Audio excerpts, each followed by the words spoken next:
Vamos lá, pessoal, vamos dar seguimento ao curso aqui com muito carinho para que você possa aprender muito sobre súmulas, julgados recentes. Essa é a ideia. Você tem que saber os julgados recentes, súmulas do STJ, súmulas do Supremo. Isso faz toda a diferença na carreira de um advogado, uma advogada especialista que sabe o que está fazendo, consegue usar essas súmulas como tese de defesa. Hoje, gente, a gente precisa tomar muito cuidado. Eu falo que o advogado, advogada de 20 anos atrás, se não se atualizar, não consegue advogar hoje. A advocacia mudou. Tudo mudou, né? Trago um exemplo, uma analogia. Jogadores de futebol. Você pega jogador de futebol, 16 anos, 17 anos, já tá jogando, né? Um profissional. Atletas no vôlei também. E a advocacia mudou. Mudou porque hoje se você não estuda súmulas, você fica para trás. Súmulas, jurisprudência atualizada, nós temos a perigosíssima tutela de evidência. Tutela de evidência, você entra com uma ação, o juiz, o Poder Judiciário, antecipa o julgamento, porque a situação já está decidida, já tem súmula sobre o assunto. Ou IDR, incidências, demandas repetidas, ou repetidas, né, ou súmula vinculante. Pronto, você perdeu a ação, nem a citação teve. Olha o risco, olha o problema. Então, cuidado, tá? Vamos lá, vamos estudar um pouquinho aqui sobre os julgados. Pouquinho não, pocão, né? Aprofundar é muito, né? Não tá de pouquinho, não. Vamos lá, quero trazer alguns informativos de jurisprudência do STJ, tá? Sobre o tema que nos interessa muito. Então, vamos trazer aqui o 722 do STJ, tá? Nos interessa muito. Eu quero falar com você. No dia 26, recentemente, o Superior Tribunal de Justiça divulgou o seu primeiro informativo jurisprudencial da edição do número 722, que trouxe 2 julgados importantíssimos da terceira turma do STJ, como tema relevantes, pertinentes ao direito imobiliário, ao direito contratual, ao ramo do direito privado, que cuida, assim, das relações cíveis, das relações jurídicas desenvolvidas entre pessoas físicas e jurídicas e dos bens imóveis. Então, nós temos que saber. Vamos lá. Nesses julgados, gente, o que eu quero trazer para vocês dessas novidades? Nesses julgados foram debatidas, sim, a promessa de compra e venda de imóvel em condomínio e a cobrança de juros de mora no pagamento de aluguéis vencidos. Os temas são de importância total, né? De fato, é do dia a dia de quem atua no direito civil, no direito imobiliário. Os temas são de importância, de grande importância, de conhecimento para aqueles que advogam com matéria de direito civil e direito imobiliário. Então vamos conhecer, sim, esses temas importantes, essas atualizações jurisprudenciais que acabaram de sair do forno. Então vamos lá. Eu quero trazer para você o RESP, eu peço que você preste atenção, anote. O RESP 1918, 949. 1918, 949. Do relator Ricardo Villaboas Coiva. É da terceira turma, foi julgado por unanimidade. O tema é condomínio, assembleia ordinária ou extraordinária. Promitente comprador, ciência da alienação, emissão na posse do imóvel. Então vamos lá. O destaque em relação à emenda, tá? Os compromissários compradores, ficou pactuado, a partir dessa jurisprudência, de forma prática, que os compromissários compradores têm legitimidade para participar, sim, das assembleias, seja ordinária ou extraordinária, desde que tenha havido a emissão na posse da unidade imobiliária e a cientificação do condomínio acerca da transição. Então, está pacificado esse assunto, hein?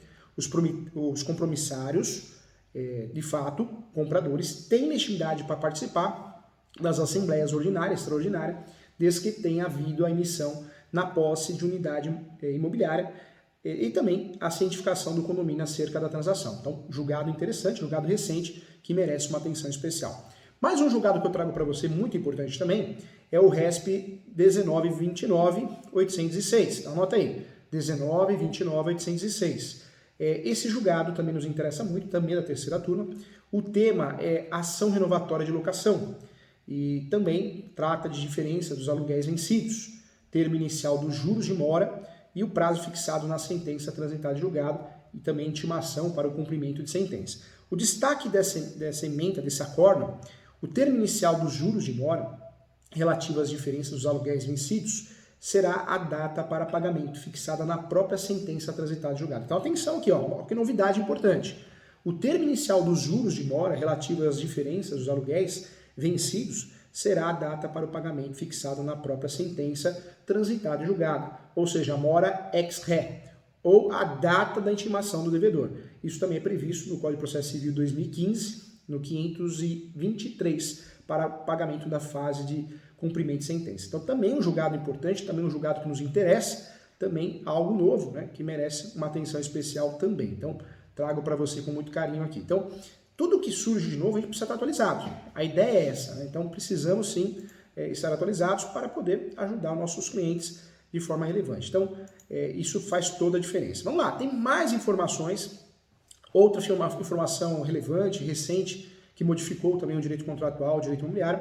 Recentemente o setor imobiliário continuou com novas e impactantes regras, seja no âmbito legislativo, seja na seara processual, não obstante, né, manifestações anteriores sobre o tema, inclusive manifestações contrárias também. Né?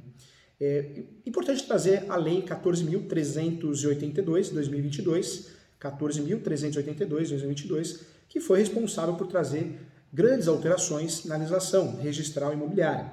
A Lei 14.405, 2022, que alterou o artigo 1351 do Código Civil, ela facilitou a mudança de destinação de edifícios e unidades imobiliárias também, por fim, em virtude de um julgado do STJ, que foi publicado também há pouco tempo. Então nós temos aí uma facilitação em relação à mudança de destinação dos edifícios, das unidades imobiliárias também, então é importante falar sobre isso. O julgado também do STJ publicou há cerca de 2 meses também e assentou um ponto importante na jurisprudência de extremo interesse sobre também a pretensão de renovar o contrato de locação acerca da Lei 14.382. A finalidade é modernizar e desburocratizar também, facilitar a regularização de imóveis no Brasil. Então eu trago para você as novidades dessa lei e eu fiz uma separação bem legal, bem didática. Ó. Essa lei, então, de fato, ela trouxe o quê? A criação do SERP, então é uma grande novidade, não dá para o advogado, advogada, corretor, corretora, quem trabalha com direito imobiliário não ter essa informação. Foi criado o SERP, né, o SERP. O que é o SERP? É o Sistema Eletrônico de Registros Públicos. O SERP ele será responsável por conectar todas as bases de dados dos cartórios em âmbito nacional, então é um avanço gigantesco. Viabilizar também o registro e o intercâmbio de informações, dentre outras funções. O cronograma de implementação não poderá ultrapassar a 31 de janeiro, né? Então tem que ocorrer. Já ultrapassou, né? Temos aí alguns cartórios ainda se adaptando, mas é uma novidade e tem que ser de fato conhecida por nós. Outra novidade também na Lei de Registros Públicos, a Lei 6.573, é a alteração do procedimento de dúvida registral.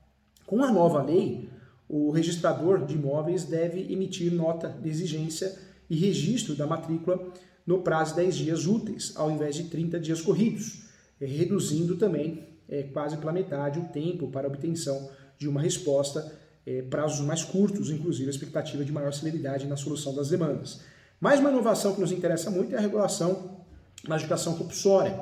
Foi a inclusão do artigo 216b, pertinente aos cartórios. Registro de imóveis, que podem agora registrar a adjudicação compulsória de forma extrajudicial. Lembrando que a lei não fala da obrigatoriedade de escritura pública, mas muitas normas da Corregedoria estaduais vêm obrigando, então trazemos o consenso aqui que será obrigatório mesmo que não apareça nesse momento, logo mais teremos sim alguma regulamentação, assim como aconteceu com o uso capião, provimento 65, mas fato que precisamos da escritura pública também para fazer a adjudicação compulsória extrajudicial. Mais uma inovação também foi a impossibilidade de abertura de matrícula, oriunda de transcrição, quando não presentes todos os requisitos para tanto. Com a nova redação também do artigo 176, parágrafo 18, a abertura da matrícula oriunda da transcrição ocorrerá sempre que houver a necessidade de se praticar de fato algum ato registral de averbação, salvo quando a transcrição não possui todos os requisitos para a abertura da matrícula. E a intenção é que não sejam mais praticados atos a mais dos registros antigos, né? Isso é importante, os documentos mais firmes em sua essência, a expectativa é dar maior segurança jurídica sim. Então também é algo que teremos que comentar aqui em relação à novidade. Mais uma novidade também é a dispensa de anuência de certos credores dos imóveis confrontantes no procedimento de retificação da descrição do imóvel. O inciso 3º, incluído no artigo 213, também simplifica a retificação de descrição do imóvel, pois exclui do conceito de confrontante os titulares de direitos reais.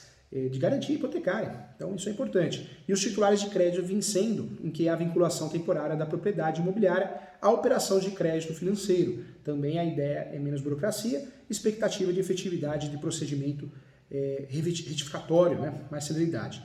Outra mudança pertinente que nos interessa muito é a possibilidade também de o registrador afastar as impugnações injustificadas no procedimento de uso capião extrajudicial. A alteração trazida no parágrafo 10º do artigo 216A trouxe sim, aperfeiçoou o procedimento de uso capião extrajudicial ao permitir que o registrador identifique impugnações injustificadas e não as admita no procedimento. Então você pode ter uma impugnação, faz uma impugnação de uso capião extrajudicial e ela de certa forma não vai causar nenhum efeito. Então isso é interessante também. Já acontece no rito de retificação administrativa, isso é comum, artigo 213, no uso capião também, a regra é gerar mais praticidade, de fato, e também agilidade nos procedimentos também, para que as coisas aconteçam, o registro de fato. Né? Mais uma forma que eu queria trazer para você também é a ampliação da abrangência do regime de cobrança de ato único, a inclusão do artigo 237A e seus parágrafos disciplinam normas gerais a respeito da cobrança de emolumentos durante a promoção de empreendimentos imobiliários, sobre a forma de loteamento em incorporadoras. A título de exemplo, gente, eu trago a referida alteração quando da constituição de garantias imobiliárias. Aí acho que é legal falar da hipoteca ou alienação fiduciária, né? Que envolve todas as unidades autônomas de uma determinada incorporação imobiliária. Havendo a cobrança de emolumentos relativos tão somente ao registro na matrícula-mãe, sendo também os demais atos praticados nas matrículas filhas, né, como nós chamamos, sem cobrança adicional. Então, é a redução de custos, esse é o objetivo, e maior facilidade aos usuários também, especialmente aos empreendedores. Né? Então, de fato, também mais uma novidade. Vamos lá, mais uma novidade importante que eu quero trazer para você é a previsão expressa de abertura de matrícula durante a fase de incorporação imobiliária. Com a inclusão também do artigo 237A, resta superada a discussão quanto à possibilidade de abertura da matrícula na fase de incorporação imobiliária. Então, trata-se de importante instrumento, previsão para uniformizar o procedimento registral, já que alguns estados, e aí eu trago o exemplo de São Paulo, né? São Paulo acho que é um exemplo, as normas de serviço da Corregedoria Geral de Justiça, lá no item 221, não permitiam que a abertura ocorresse enquanto não fosse promovida a averbação da construção do empreendimento.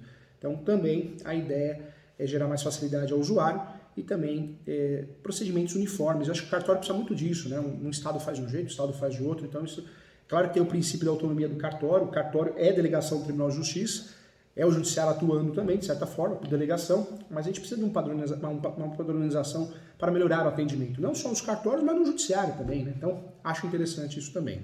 Mais uma novidade importante que eu queria dividir com você é o procedimento extrajudicial de cancelamento do compromisso de compra e venda por falta de pagamento no registro de imóveis. Também foi incluído o artigo 251A, responsável pela ampliação da eu quero desjudicializar, né? Desjudicializar o cancelamento do cancelamento de compromisso de compra e venda por falta de pagamento. Então a ideia é essa, já a previsão para o cancelamento extrajudicial dos compromissos no âmbito de loteamento. Isso aparece, aparece ainda, né? É no artigo 37. Artigo 37 da Lei 6.666 de 1979. Agora o procedimento será aplicável também a todos os compromissos de compra e venda. E a ideia é maiores soluções no âmbito administrativo, também presteza e segurança nos negócios jurídicos firmados. É interessante também, mais uma inovação. Mais um motivo que eu quero trazer para você, mais uma atualização. Novidades da Lei da Incorporação Imobiliária. A Lei 4.591, Lei de Incorporação Imobiliária, 4.591 de 64, nós também tivemos aí a simplificação das exigências para a averbação da extinção da afetação das unidades.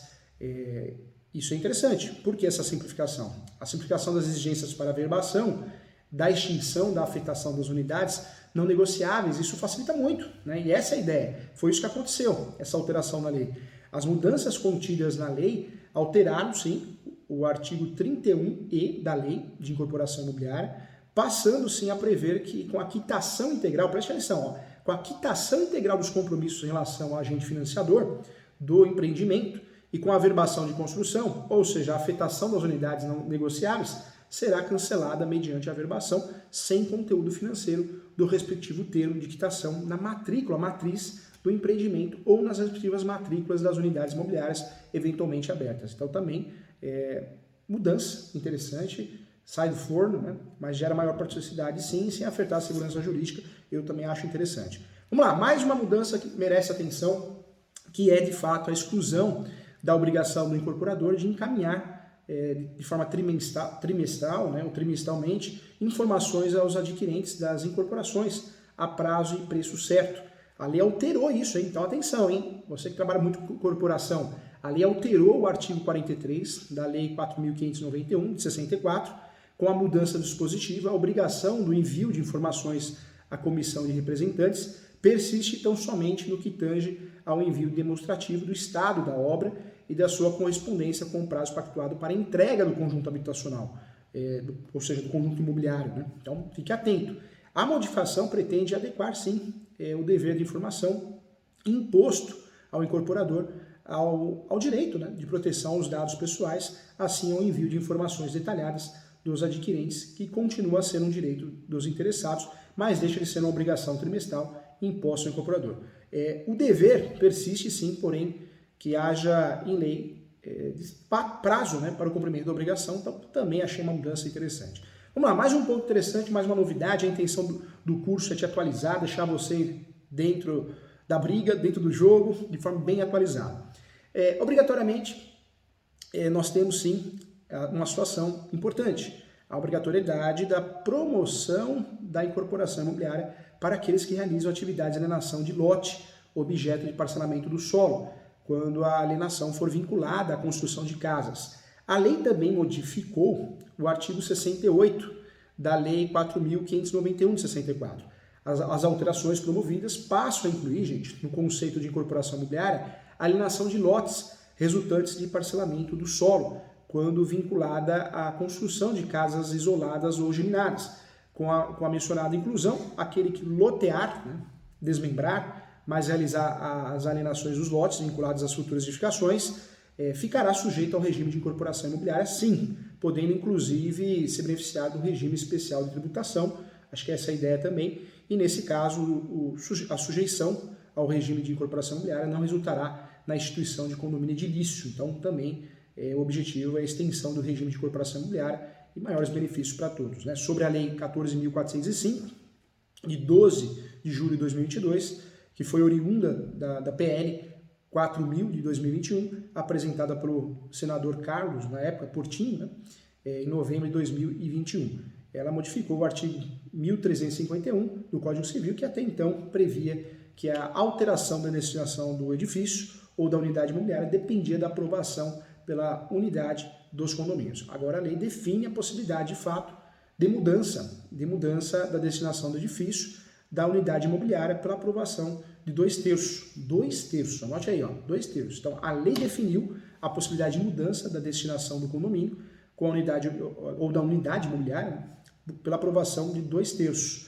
2/3 dos votos dos condôminos, em assembleia, sob o fundamento de resguardar a função social da propriedade e a prevalecência do interesse coletivo também.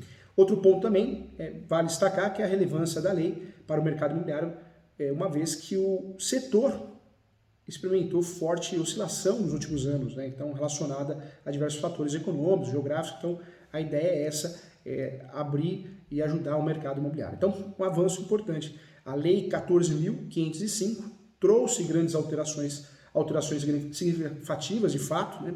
Bem significativas de fato no mercado imobiliário. Isso porque os tribunais até o momento se posicionavam em sua maioria no sentido que o quórum para alteração da destinação do condomínio ou da unidade imobiliária deveria seguir disciplinado pelo Código Civil, ou seja, por unanimidade, mas isso mudou. Então, mudança importante que nos interessa muito. Então, veja, quantas mudanças importantes que nos interessam aqui, né? Então, importante. Vamos lá, falamos da súmula aqui então, vamos falar, repetindo aqui, tá? Vamos lá, tem que ser, de certa forma, dentro dessas mudanças, súmula 245 do STJ, notificação destinada a comprovar a mora nas dívidas de garantias por alienação fiduciária, dispensa a indicação do valor do débito, ok?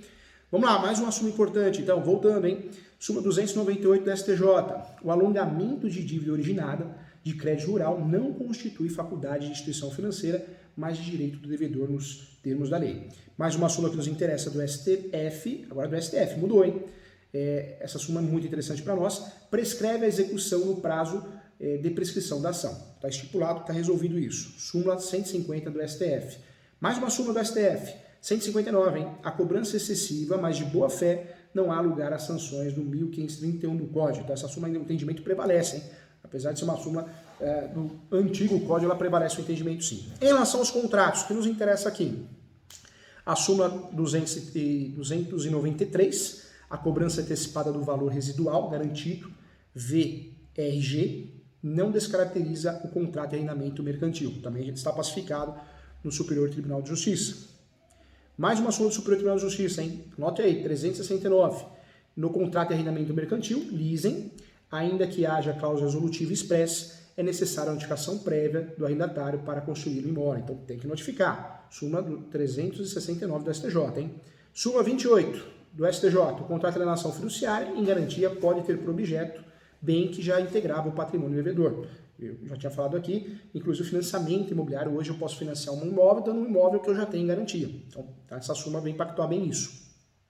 Mais uma súmula que nos interessa, a 335 do STJ, nos contratos de locação, é válida a cláusula de renúncia à indenização das benfeitorias e ao direito de retenção. Apesar de a gente ter o artigo 49, né, que trata das nulidades, qualquer cláusula que seja criada no contrato para burlar a lei, essa súmula permite, nos contratos de locação, a renúncia à indenização e benfeitorias. Então, essa súmula do STJ é muito importante para quem atua com administração de imóveis, locação. A 335 do STJ é uma súmula importante, tá? Mais uma súmula que nos interessa, então, voltando nela, 541 do STJ, a previsão nos contratos bancários de taxa de juros anual superior ao décuplo da mensal é suficiente para permitir a cobrança da taxa efetiva anual contratada. Também isso nos interessa os financiamentos imobiliários. Mais uma súmula que nos interessa muito é a 539 do STJ, permitida a capitalização de juros com periodicidade inferior à anual em contratos celebrados com instituições integrantes do sistema financeiro nacional. Isso a partir do dia 31/3/2000. Já faz um tempinho, mas essa súmula, o entendimento permanece. A súmula 379 do STJ, nos contratos bancários não redigidos por legislação específica, os juros moratórios poderão ser fixados em até 1% ao mês. Também está pacificado isso. Súmula 402 do STJ. O contrato de seguro por danos pessoais compreende danos morais sim, salvo cláusula expressa de exclusão, ok? Essa súmula tem a ver com contrato de seguro, então 402 do STJ. Mais uma súmula importante, a 465 do STJ, hein? Ressalvada a hipótese de efetivo agravamento do risco, a seguradora não se extingue ao dever de indenizar em razão da transferência do veículo sem a sua prévia comunicação. Então, essa súmula é importante para quem atua com contrato seguro, súmula 465 do STJ. Mais uma súmula que nos interessa muito, a 537. Em ação de reparação de danos, a seguradora denunciada, se aceitar a denunciação ou contestar o pedido do autor, pode ser condenada direta e solidariamente junto com a seguradora ao pagamento de indenização devida à vítima nos limites contratados na pólice. Então, essa súmula também trata muito bem de uma relação de seguros, contrato de seguro, 537 do STJ. Outra súmula que eu queria falar com você também, que é a respeito de seguro também, mas nos interessa muito, é a súmula 529 do STJ. No seguro de responsabilidade civil facultativo, não cabe ajuizamento de ação pelo terceiro prejudicado direta e exclusivamente em face da seguradora do apontamento causador do dano. Então, também é importante. Mais uma súmula que nos interessa, a 210 do STJ. O suicídio não é coberto nos 2 primeiros anos da vigência do contrato de seguro de vida, ressalvado o direito do beneficiário à devolução do montante da reserva técnica formada. Então, já está pacificado esse assunto, súmula 610 também. 616 do STJ também, súmula também nos interessa muito, a indenização securitária é devida quando ausente a comunicação prévia do segurado acerca do atraso em pagamento do prêmio, por constituir requisito essencial para a suspensão ou resolução do contrato de seguro. A súmula 620, a embriaguez do segurado não exime a seguradora do pagamento da indenização prévia em contrato de seguro de vida, também nos interessa muito. Tá? Então, súmulas importantes. Mais uma súmula que eu quero tratar com você, que é a 632 STJ também, não poderia passar essa, hein? Nos contratos seguros, regidos pelo Código Civil, a correção monetária sobre a indenização securitária incide a partir da contratação até o efetivo pagamento. Também já está pacificado isso. Então, legal. Muitas súmulas nós estudamos aqui, súmulas que nos interessam muito, para que você possa ficar atualizado, tá?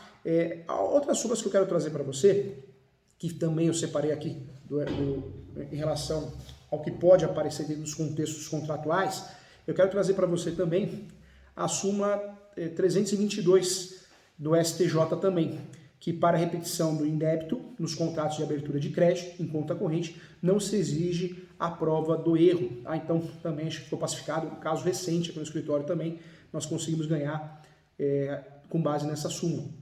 Mais uma situação importante, a súmula 332 do STJ, a fiança prestada sem autorização de um dos cônjuges, essa interessa é fiança, hein? Atenção, você quer saber tudo sobre fiança, tem que saber dessa súmula. Contrato, fiança, fiador. Súmula 332, 332 do STJ, a fiança prestada sem autorização de um dos cônjuges implica a ineficácia total da garantia, ok? Então, está estipulado, hein? A fiança prestada sem autorização dos cônjuges implica ineficácia total da garantia. Então, o advogado, a advogada que advoga para um fiador querer salvar a casa, é uma súmula importante. Claro que tem jurisprudências contrárias, muitas inclusive, mas a súmula é um contexto importante. Mais uma súmula que nos interessa também é a 380 do STJ, a simples proposição da ação de revisão de contratos não inibe a caracterização da mora do autor. Tá? Então não é porque eu propus a ação revisional, não estou mais devedor, tem que pagar. Por isso eu falo que quem orienta, professor Júlio, eu orientei meu cliente, vou fazer uma revisão, não preciso mais pagar o financiamento imobiliário não. Paga os honorários, mas não paga o banco, não faça isso. Tem que pagar sempre, paga em juízo na dúvida, mas tem que pagar. Orientação errada, equivocada, hein? Súmula 538 do STJ nos interessa muito também. As administradoras de consórcio têm liberdade para estabelecer a respectiva taxa de administração, ainda que fixada em percentual superior a 10%. Então, as administradoras de consórcio têm sim a liberdade para estipular a taxa de administração. Não é abusivo. Mais uma súmula que nos interessa dentro do contexto da nossa atuação, também peço que você anote, é a 549 do STJ. É válida a penhora de bem de família pertencente a fiador de contrato de locação. Então, fiador, não adianta querer alegar bem de família. Advogado, advogada, hein? Você que está defendendo o fiador e alega bem de família, uma tese muito fraca, tem até súmula sobre o assunto. Não pertence, não adianta alegar. Então não dá, não cola. Tá? Então cuidado aí com sua tese de defesa, para que não seja a tese de defesa fraca. Mais uma súmula que nos interessa, a 109 da STJ, o reconhecimento do direito à indenização por falta de mercadoria transportada via marítima independe de vistoria. Também está pacificado, muito bem pacificado. Ainda em relação a contratos, a súmula 145 da STJ, no transporte desinteressado, ou seja, de cortesia, o transportador só será civilmente responsável por danos causados ao transportado quando incorrer em dolo ou culpa grave. Então, importante, hein? A carona, né? Carona. A súmula 188 da STF, do Supremo, estamos falando da súmula do Supremo agora, o segurador tem direito, o segurador tem a ação regressiva contra o causador do dano, pelo que evidentemente pagou até o limite previsto no contrato da seguradora. Então, reingresso, hein? Tem que tomar cuidado. Artigo 151 do STF também nos interessa, hein? Prescreve em 1 ano a ação do segurador subrogado para haver indenização por extravio ou perda de carga transportada por navio. Também está pacificado também. Ainda é uma súmula interessante sobre contratos, a gente está dando foco aqui às súmulas de contratos e de direito imobiliário. A súmula 161 do STF, né? O Supremo Tribunal Federal chegou ao consenso que o contrato de transporte é inoperante a cláusula de não indenizar. Então, não adianta, seria uma cláusula abusiva. E, por último, a súmula 187 do STF, que é a responsabilidade contratual do transportador pelo acidente com o passageiro não é ilidida por culpa de terceiro contra o qual tem ação regressiva. Então, súmulas importantes que, de fato, deixam o advogado acima do nível, né, da média, porque você consegue usar essas súmulas como uma tese da exordial, da petição inicial, mas também como tese de defesa. Então, súmulas importantes. Eu agradeço a você que acompanhou o curso com muito carinho, muito obrigado e até a próxima.